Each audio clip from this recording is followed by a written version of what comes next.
Doctor, lactose intolerance இருக்கவங்க yoghurt நிறைய சாப்பிடலாமா? ஸோ இது தெரிஞ்சுக்கிறதுக்கு முன்னாடி லாக்டோஸ் இன்டாலரன்ஸ்னா என்னன்றதை நீங்கள் தெரிஞ்சுக்கணும். நம்ம ஸ்மால் இன்டெஸ்டைனில் லாக்டேஸ்ன்னு சொல்லக்கூடிய ஒரு என்சைம் இருக்குது. இது என்ன பண்ணுன்னா பாலில் இருக்கக்கூடிய நேச்சுரலாக இருக்கக்கூடிய ஒரு சுகரான லாக்டோஸை வந்து டைஜஸ்ட் பண்ணுறதுக்கு ரொம்பவே ஹெல்ப்ஃபுல்லாக இருக்கும்.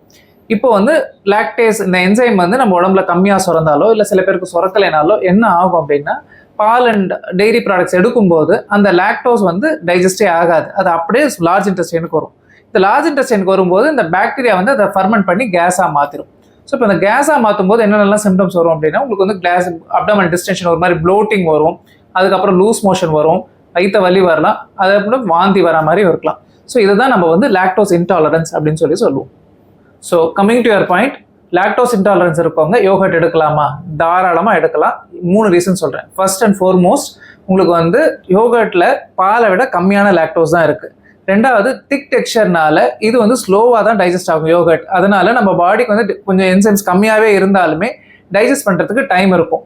மூணாவது, யோகட்டில் லைவ் பாக்டீரியா கல்ச்சர்ஸ் இருக்கும். அதனால என்ன ஆகும் அப்படின்னா, இதுவே வந்து இருக்கக்கூடிய அந்த லாக்டோஸை வந்து பார்ஷியலாக ஃபர்மெண்ட் பண்ணியே வச்சிரும். ஸோ உங்களுக்கு லாக்டோஸ் இன்டாலரன்ஸ் வந்து யோகட் சாப்பிடணும் போல இருந்தால் கடையில் வாங்கும்போது அது வந்து க்ரீக் யோகட்டாவாக இருக்கணும். அப்படி இல்லைன்னா லைவ் பாக்டீரியா கல்ச்சர்ஸ் அதில் இருக்குதான்னு பாருங்கள். அப்படி இல்லைன்னா லாக்டோஸ் ஃப்ரீ யோகட்னு கூட இருக்கும். அந்த மாதிரி இருக்கிறத வாங்கி கொடுங்க. ஃப்ளேவர்டு யோகட்டுக்கு தயவுசெய்து போகாதீங்க. Stay knowledgeable. தேங்க்யூ.